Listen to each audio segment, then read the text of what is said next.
I think influencer culture has wrecked our brains in many, many Mm, ways. But I think business owners misinterpret influencers that are content creators. Their job is creating content, right? yeah. And they make money by partnering with brands, by doing product placements, by making content for partners that they have. That's how they're making money. Yeah. And so if me, little slow and steady marketing studio over here who's selling one-on-one services, the type of content that I need to make is not the same. I'm not going to be making long form YouTube videos with step-by-step instructions on how to do whatever. Yes. Do you want to have 10,000 followers or make $10,000 this month? What do Yes. you Yes, because your content is exactly. going to change depending on what your goal is. Welcome to the Work Less, Play More podcast for busy entrepreneurs who are ready to ditch the hustle, stop burning out on busy work, and get back to having a life.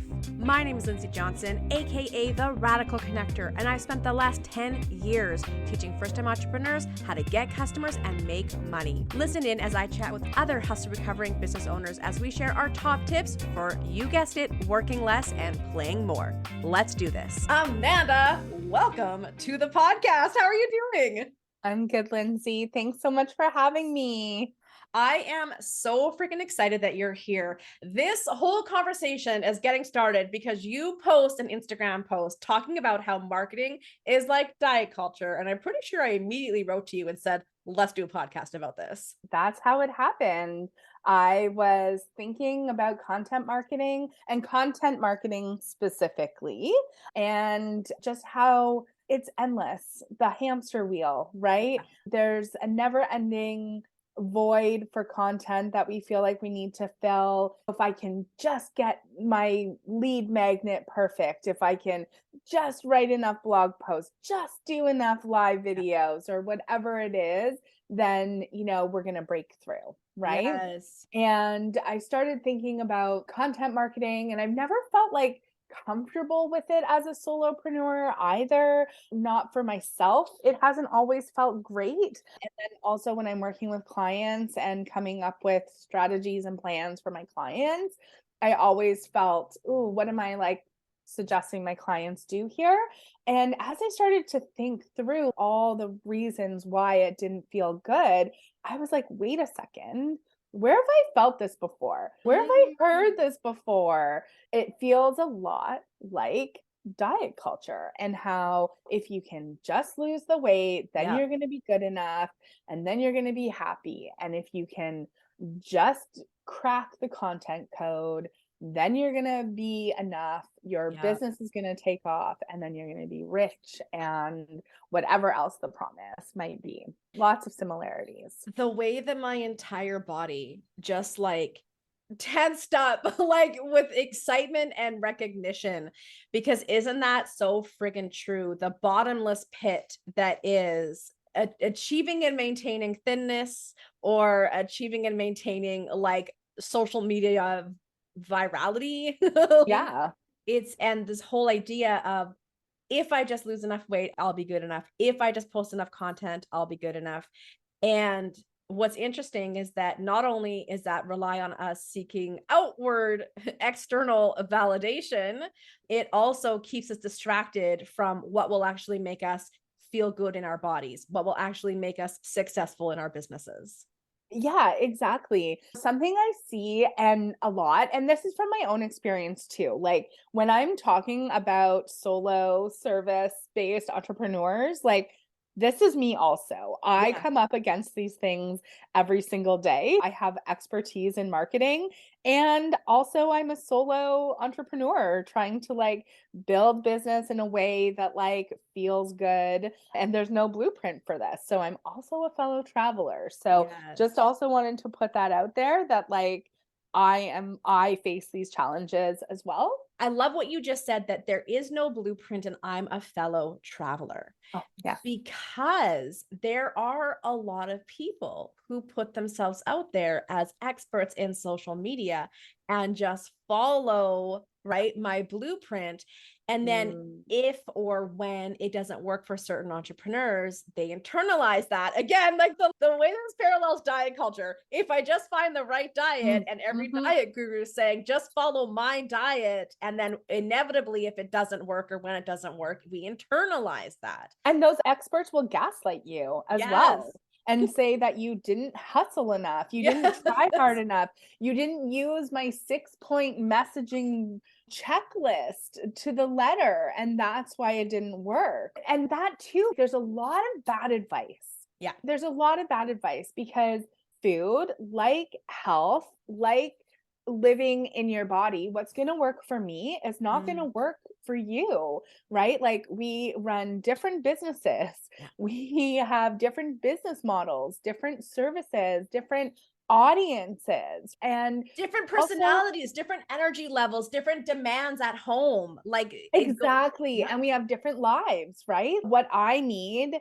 to, and the amount of money that I need to make is not the same. Like, I sometimes you hear a lot of people talking about like the 5-figure month or the 6 figures or hit 7 figures. But what I need and the amount of money that I need to make Yeah. is not the same as what you need to make. Yeah. And so we need to take a step back from marketing. When I start talking about marketing, I actually start with my clients not talking about marketing at all. Yeah. Like marketing is actually the last part of the conversation. First, we need to look at your business foundations. What are your revenue goals? Yeah. What are your products and services that you are offering? Who is your audience? And are the people who are actually clicking buy and actually booking your services, are they the same people than this target audience that you are making content for? Because maybe they're not the same people, right? So how Yes. you actually find those people and market to them could be different, right? Yes. And so do you have the systems and the operations in place to actually sell things to people, Yes. right? We spend a lot of time fretting about marketing Yeah. or even just like way more energy and time into our marketing Yeah. than we have to. Yeah. And I think And if we also, can, can I just say, and money? oh yeah, Yeah. and money. Yeah, exactly. More money, more time, more energy, more fretting Yeah. than we have to. And if we can pull back a little bit and focus on having really strong foundations, Yeah. being really good at what you do. Like you want to simplify your marketing, the best thing you can do is deliver exceptional service and results to your clients Yeah. because they're going to tell everybody about you. Yeah. Right? Yes. Like we should spend less time about the flashy outward marketing Yeah. and more time actually on our craft and in our zone of genius. And that's my goal when I'm working with clients. Yeah. I want you to do just enough marketing, Yeah. just enough based on your business goals, the phase that you're in, because if you're launching, you need a little bit more.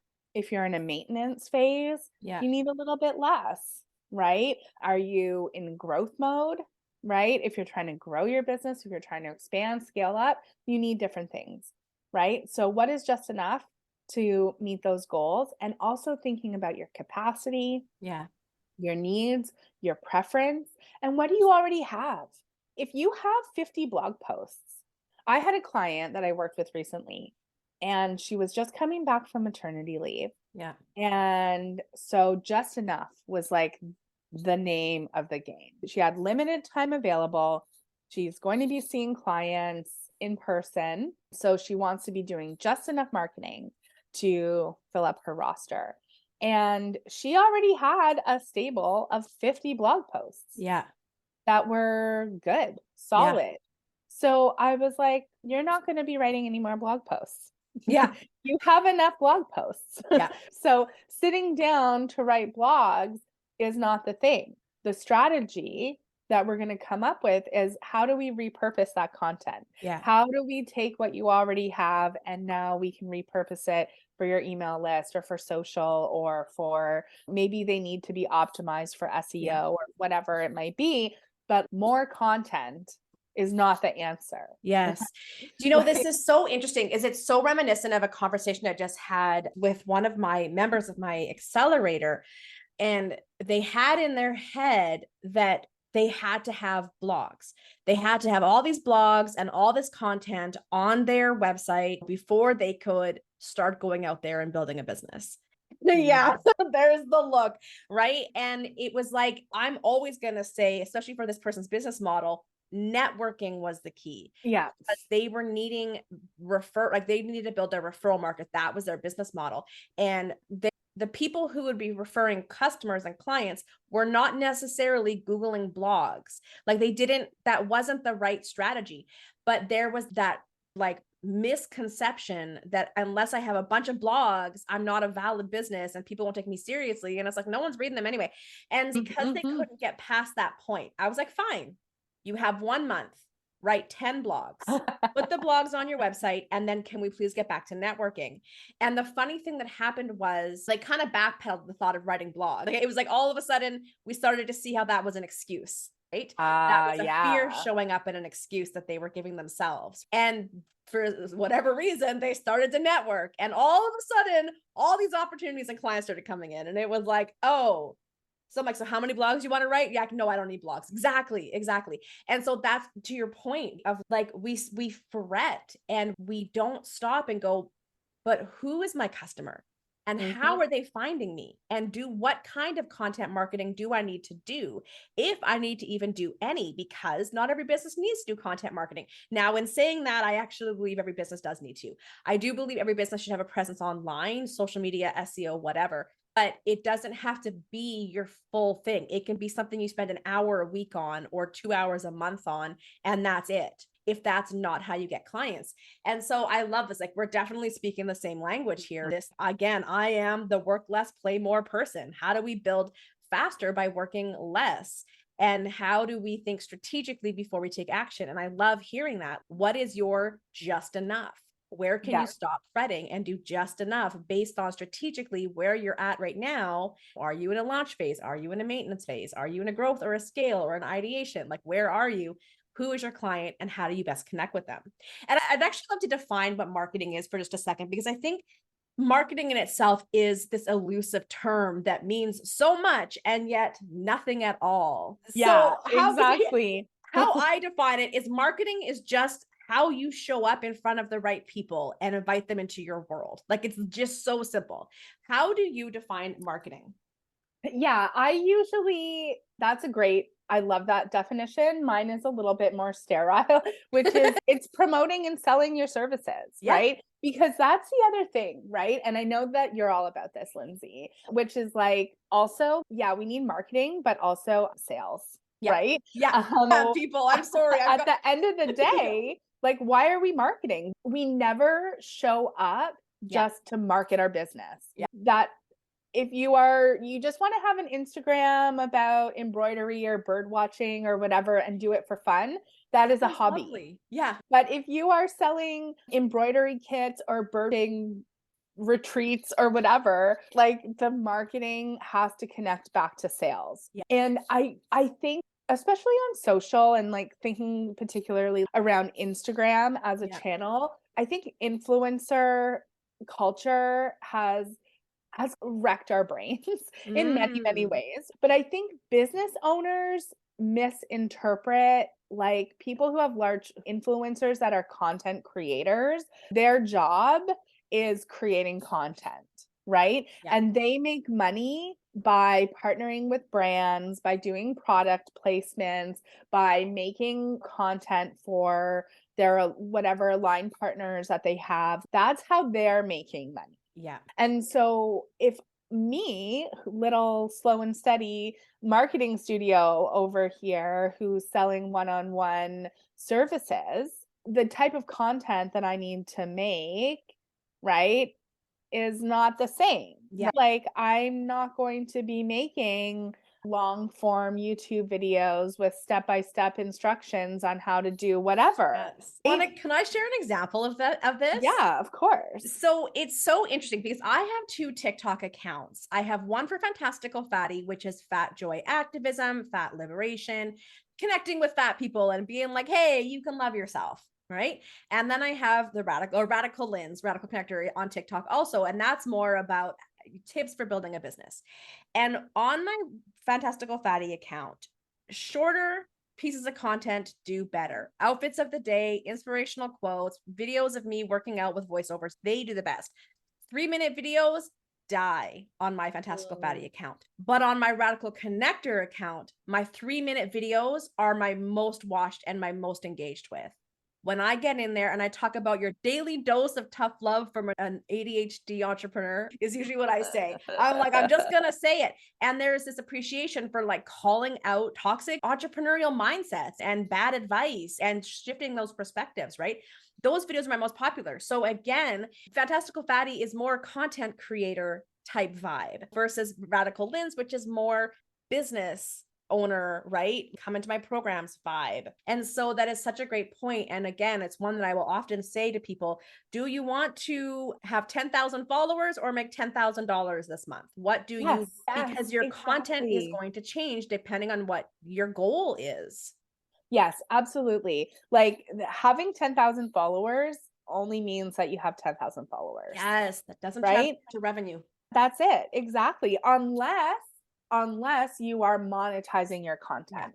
That is the only world in which that translates into dollars, is if you are monetizing that. And this kind of dovetails nicely into my just do enough framework, right? Yes. Which is like looking at the business foundations, then doing just enough of the right activities. And then also you got to be measuring stuff. Yeah. You got to look and see what's working. Like, I'm a lazy bitch. Okay. Wait, because hang on, because you posted a really great, was it on Instagram? Like basically, here's the metrics that you should be tracking. I said, these are the metrics that I am tracking. Okay. Right? Because there the is lazy bitch method. I love it. Exactly. Because I'm not going to waste my time doing something that doesn't work. Yeah. Okay. You want to simplify your marketing.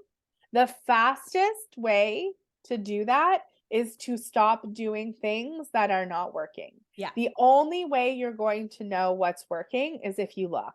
Now, there's 2 types of people in the world. Okay. I'll tell you which one I am after. There are the people who are going to look at their stats 17 times a day. Hi, it's me. Okay. And then there are the people that are like, what stats? Yeah. What is that? Like, I never look at them. Yeah. And you got to look at how stuff is doing, right? Now, what you're going to measure, what you're going to look at, what you're going to track, how you're going to track it, how often you're tracking, that's totally, there's no right way to do it. Yeah. You need to think about what your goals and objectives are. What are you trying to achieve?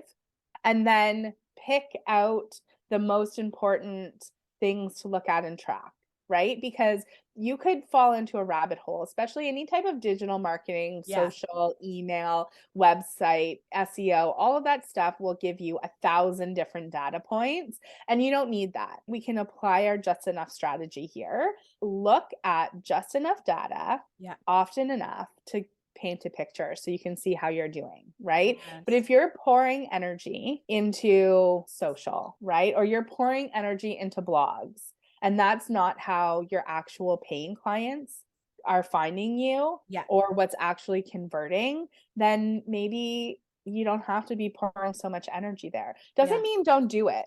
Because I agree with you. We do need a little bit of content marketing. You got to pick something and do it. Yeah. But you don't need to be writing a blog and making a podcast and doing a YouTube channel and posting on social 7 times a day. I will tell you, like the amount of people that come into my world, Amanda, that are literally writing a blog a week, doing a podcast a week, making 3 YouTubes a week. And then I ask them, how much money are you generating from that? And they say 0. Yeah.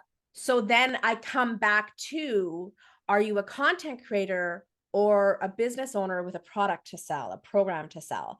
Because if you're just trying to grow your following and maybe you want to monetize your YouTube channel, you want to monetize your podcast, that is different. Again, it's so important to understand, am I trying to monetize my content, or am I trying to use my content as a way to expose me to the right people to sell them a product or service that I offer? If your content isn't getting in front of the right people and bringing them into your world to then buy from you, what are you doing? Why? That's how you burn yourself out. That's how you deplete yourself. But at the same time, not grow a business or make any money. What is the point? Yeah. Always start off, like I say this on Instagram all the time or in my newsletters, talk about it with my clients all the time, right? Like marketing feels hard because it is hard. Ooh, Okay. I need some more. Give me some more. And not because you're doing anything wrong. Right? Like marketing is hard.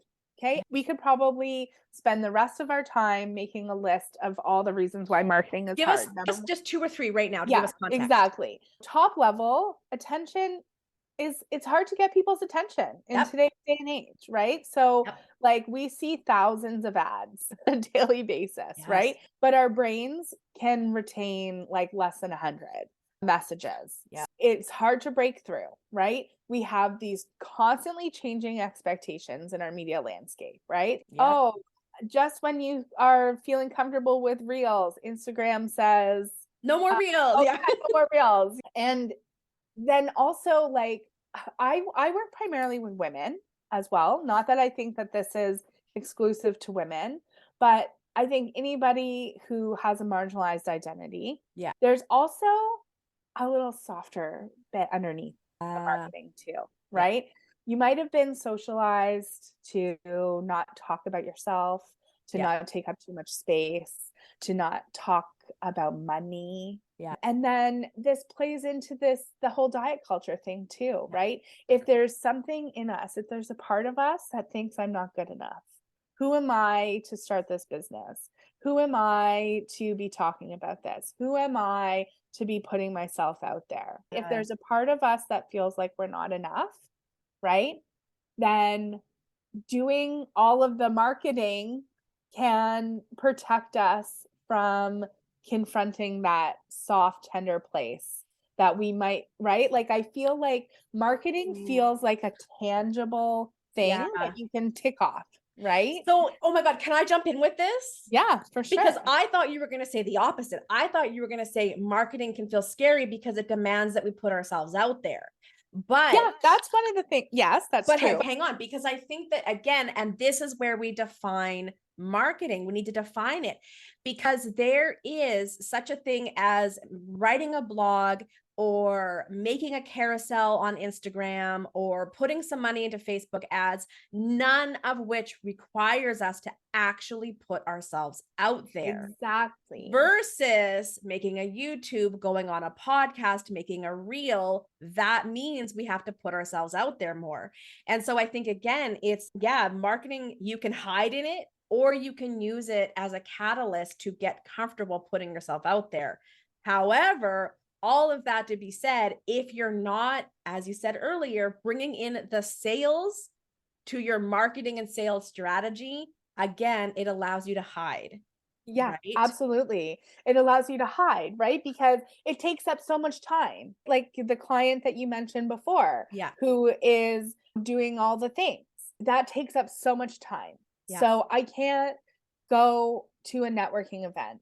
I can't send emails. I can't get on the phone and have discovery calls with potential clients because I am so busy doing all of my things.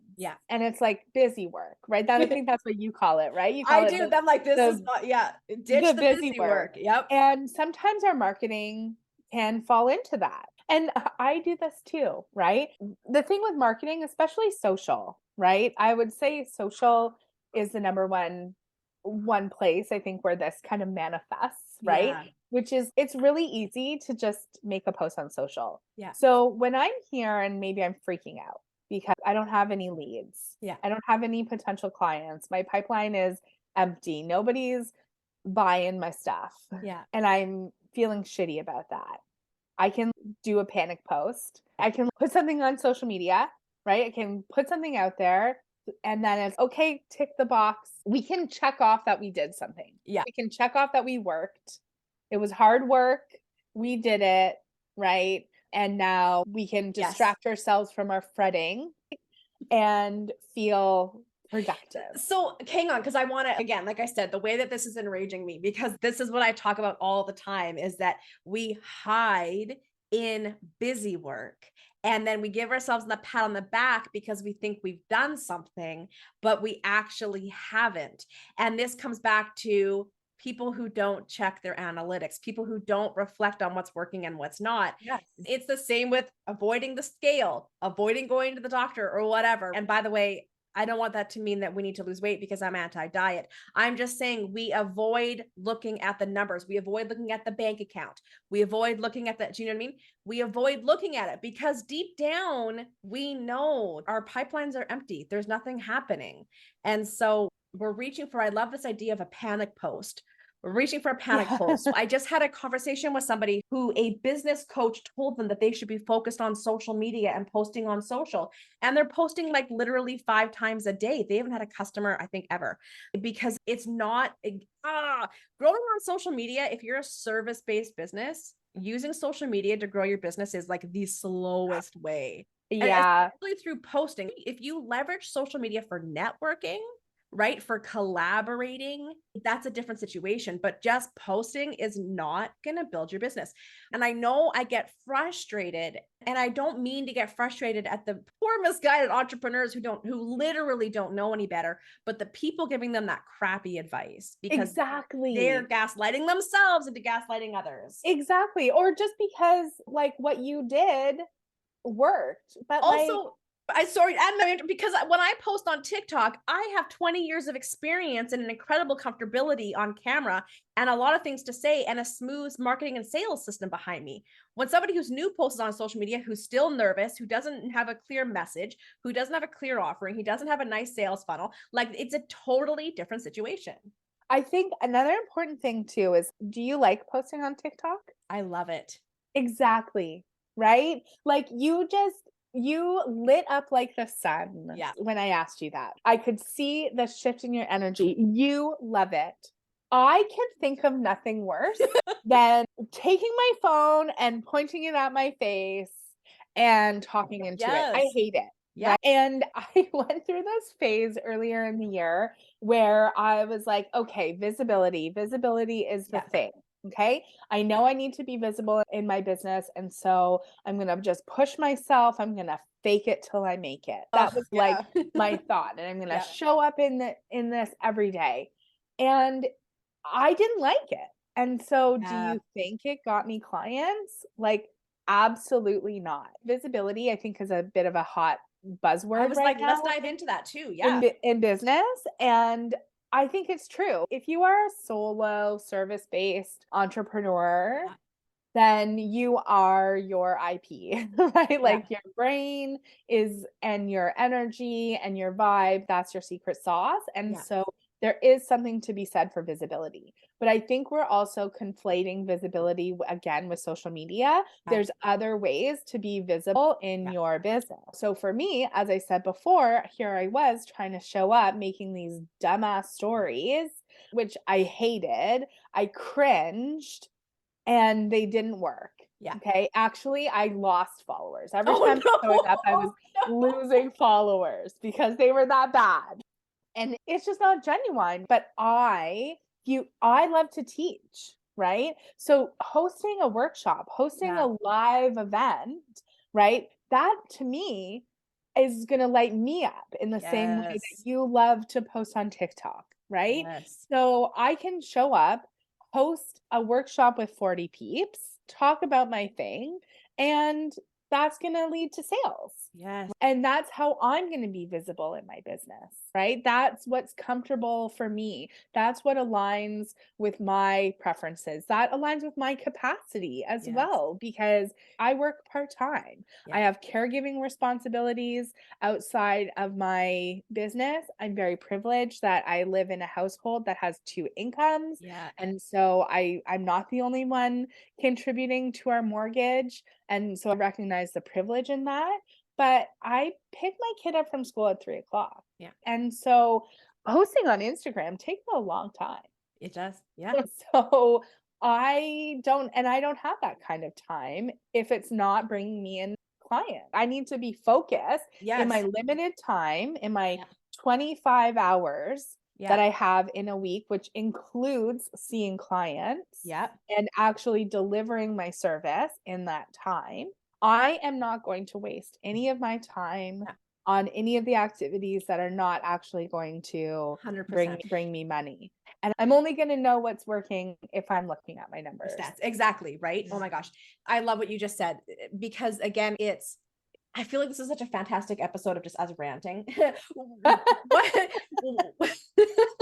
When I am working with, because I work in a lot of group settings with people, right? And because again, I need to leverage my time. What is the maximum amount of people that I can impact in the shortest amount of time, because I don't have that much time, because I don't want to spend my life working, right? And so when I say to a group or to somebody that your business's job is to make money, your job might be to have an impact and change the world. That's your mission. That's your purpose. That is important. Your business's purpose is to make money. And so we have to be always asking. I have a saying, will it sell more tacos? I grew up in, my family had Mexican restaurants growing up, and my mom would always be asking us, is what we're doing going to sell more tacos? Because if it's not selling more tacos, why are we doing it?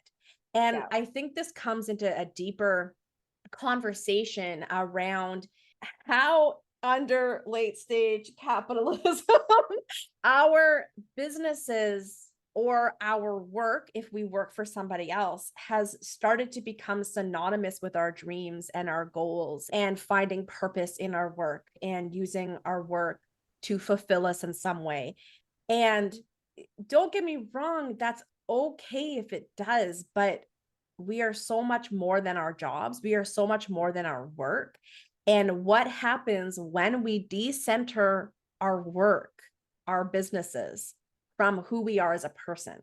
What happens when we decenter? What is there to discover and experience in our lives? So if we are not checking our numbers, understanding our analytics, understanding what activities work and which ones don't, right? And we're not applying the work less, play more, or the just enough philosophy, we will quickly become consumed by working all the time when we just don't need to be. Yeah, that's true. That is true. I don't know what else I could say. That's a mic drop there, Lindsay.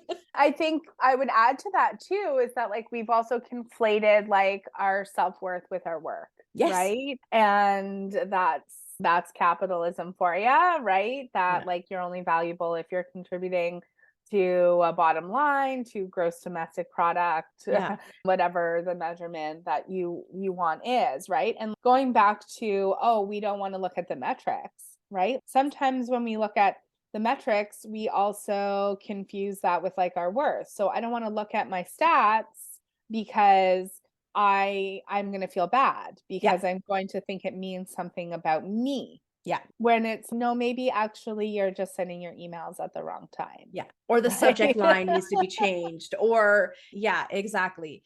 And this is, we talk about all the time, is you need to look at your business as a science experiment and put on your scientist hat and not take it personally. You need to look at it as evidence of what's working and what's not, and make those tweaks. And I would ask you, what do you think is something that somebody can do to get out of taking it personally into looking at it as analytically as a science experiment? How would you coach your client on that? I talk about this with my therapist every single week because, like I said, I'm a fellow traveler. I will tell you, one thing I never look at is unsubscribes. I don't want to know if when people unsubscribe from my email because I have attachment issues and it hurts. Okay. And so that's just, that for me is no, I just can't go there. But I really love the work of Jennifer Armbrust. She runs an organization called Sister, and she wrote a beautiful book called The Business Birthing Handbook. And one of the things that she talks about in her teachings is you are not your business. And Slow and Steady isn't my first business. It's not the first time I've taken a crack at entrepreneurship. And one of the things that I did differently as I was visualizing and conceptualizing Slow and Steady was a lot of work of taking the business out of my body. Yeah. And also demarking it from myself. So my business has its own business spirit. It is its own entity. I had its birth chart read from the date and time that I registered it with the province of Ontario. And so my business is a Virgo. I am a Libra, Sun, Scorpio rising, and we are different. And that really helps, right? Because yes, I am working in the business, but the business is not me. My purpose is to live a beautiful life here on earth, and my business's purpose is to make money, right? As you said earlier. And they are two separate entities. And I have to work at it, and I work at it because when things aren't working, when things don't go as planned, like, it hurts, right? I want to be successful. I joked earlier about losing a bunch of followers, but like, it's true, right? That I had followers on Instagram that followed me from when I was hosting Heavy Flow, when my book came out, where I was talking about periods. And so now they see me talking about marketing and they're like, not interested. Oh, right? it's And totally so different audience. It totally makes sense that it's right sizing. But I resisted posting. Actually, it took me a long time to start the business because I was scared of losing that audience. Yeah. Even though we know that followers don't mean anything. It only means followers. And like, people are either going to buy from you or not, is the other piece. I love Ray Dodd. She does a great job on her podcast. She talks about this all the time. People are going to buy or they're not. Yeah. And if I'm not for you, you can go. But that takes practice. And I really resisted showing up in this business that I knew was going to be it was going to make all my dreams come true. All the lifestyle that I want to live, all the kind of work that I want to be doing, because I was afraid that it was going to turn people off me who were following me for something else. And like, I had to do a lot of work to let that be okay. Yeah. Entrepreneurship is going to demand a massive amount of radical self-acceptance. Which I underestimated that. Yeah. I talk about enough a lot, right? Like the just enough marketing, right? That's my philosophy, do just enough. But I really underestimated how much entrepreneurship was going to confront my enoughness. Me as a person, and also me as, I think that this is an important conversation to have too. All the celebrity entrepreneurs that are out there, they're talking about building a 6-figure, 7-figure business. And that's something else to contemplate and to confront. What is enough? I don't need a 7-figure business. Yeah. Do I want that? Would that be nice? Maybe. But is that what I'm pursuing? No, I'm pursuing enough to pay my kids' daycare, pay my mortgage, maybe go on vacation and eat at a nice restaurant. And I think that's something that also we don't talk about a lot is some of us start a business because we truly just want to be self-employed. We just want to have the equivalent of a job, except that we are our own boss. And we work our 9 to 5. And when it's done, we close up that laptop and it's done for us. We're on to other things in our lives. Some of us start businesses because we want to have some sort of empire where we have diversified revenue streams and we have that sort of entrepreneurial celebrity and we have that influence and that expert status.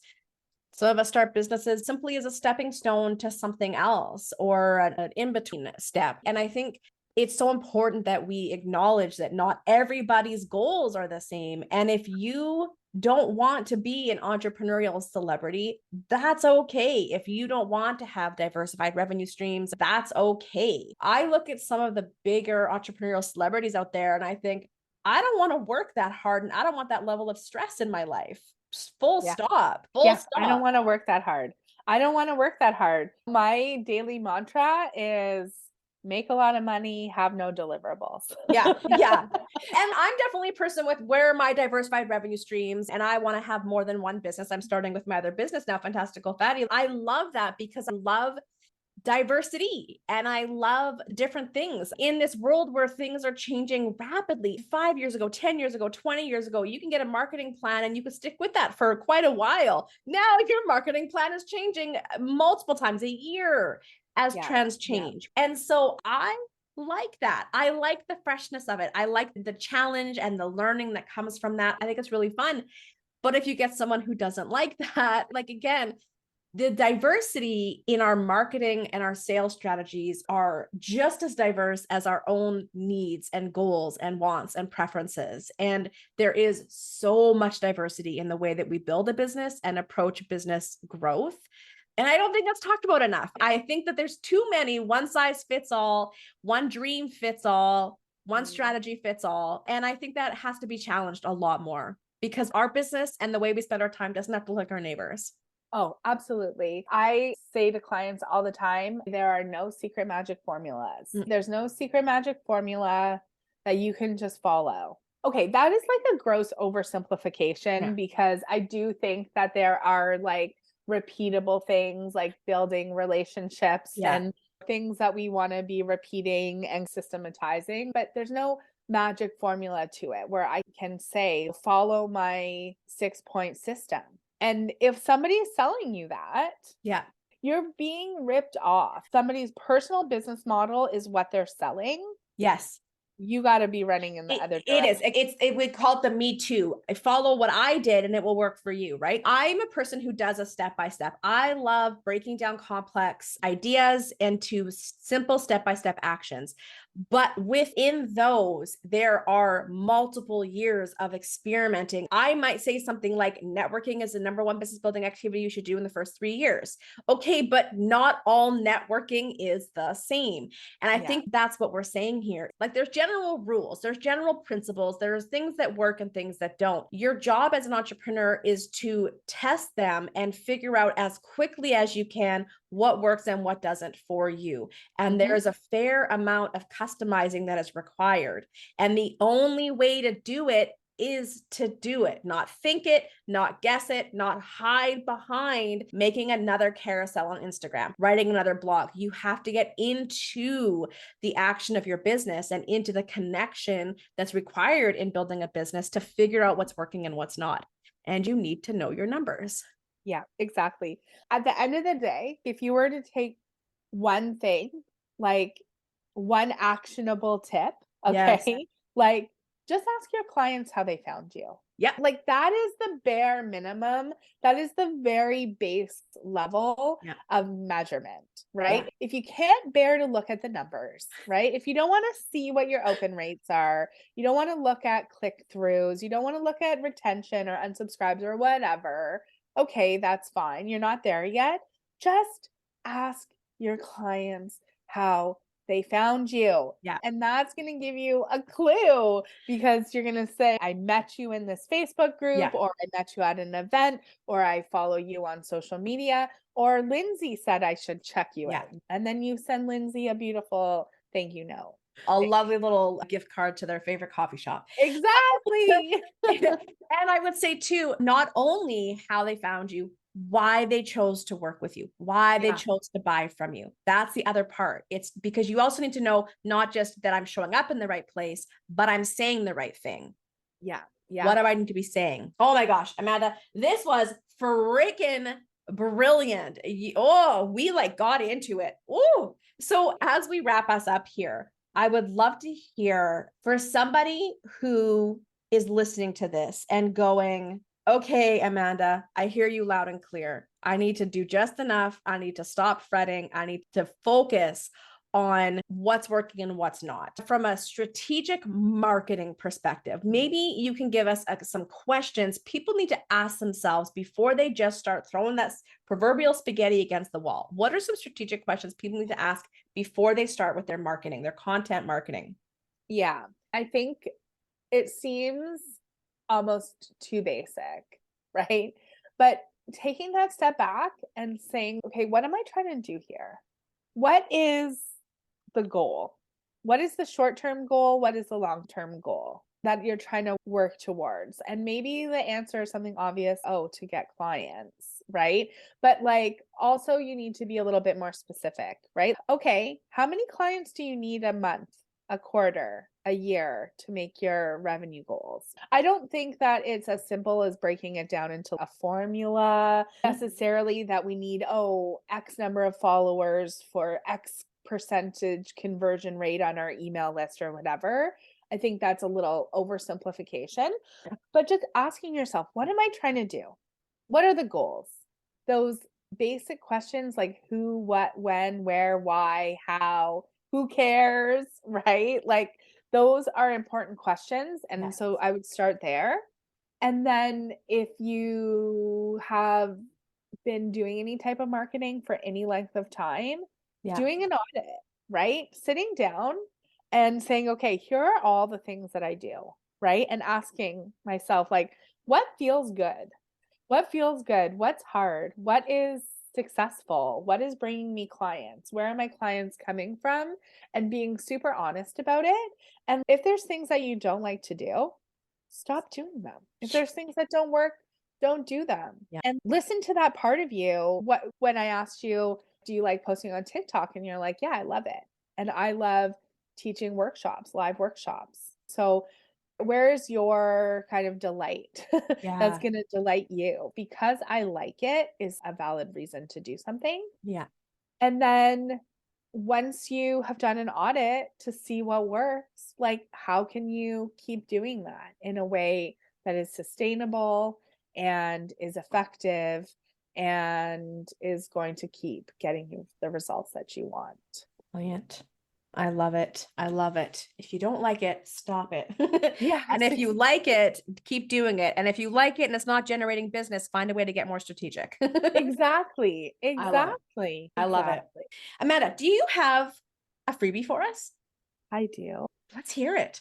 I do. I actually have a clarity worksheet that will help you answer those big questions, that will answer the who, the what, the where, and it'll help you get really focused on what you are trying to do. And it's great because you can use it to paint a big picture, to if you're doing like a big vision marketing kind of plan, or if you have something that you're launching or an event or a one-off kind of thing, you can use it to make a mini marketing plan within your marketing plan. I love it. Oh my God. I am a sucker for a good who, why, where, what, how. Yeah, that's it. And I have it as a PDF that you can fill out, or for my Notion babes, it's also a Notion template that it's like you can duplicate and fill it out. So I love it. Amazing. Thank you so much. Where is the best place for people to connect with you? on my website, slowandsteady.studio, and subscribing to my newsletter, because that's where I focus my content marketing. So I send a newsletter every week with some tips, with some stories about being a fellow traveler and case studies and all that good stuff. Also my favorite links that I find. Yes. So lots of goodies in there. I also love it. I love a good resource newsletter that shares all these things. There's so many good tools or like people to follow or books to read or events to go to, and we can't possibly know them all. And so I love when someone helps distill that information. Brilliant. Yeah. Amanda, thank you so much for hanging out with us today. This has been such a fun conversation. Thanks for letting me rant with you. My pleasure. Anytime. Awesome. All right, friends, remember that all of these links will be on the show notes page. So you can go check out theradicalconnector.com/podcast to access all the links, all the juicy bits. And of course, check out Amanda's website at slowandsteady.studio. Bye, everyone. Friends, thank you so much for listening in. You'll find all the links to all the resources we discussed over on theradicalconnector.com/podcast. If you're ready to work less and play more, get on my email list or contact me directly. And let's talk about how we can get your business working for you so you can build the life of your wildest dreams and get out there and change the world. Happy connecting. Bye for now.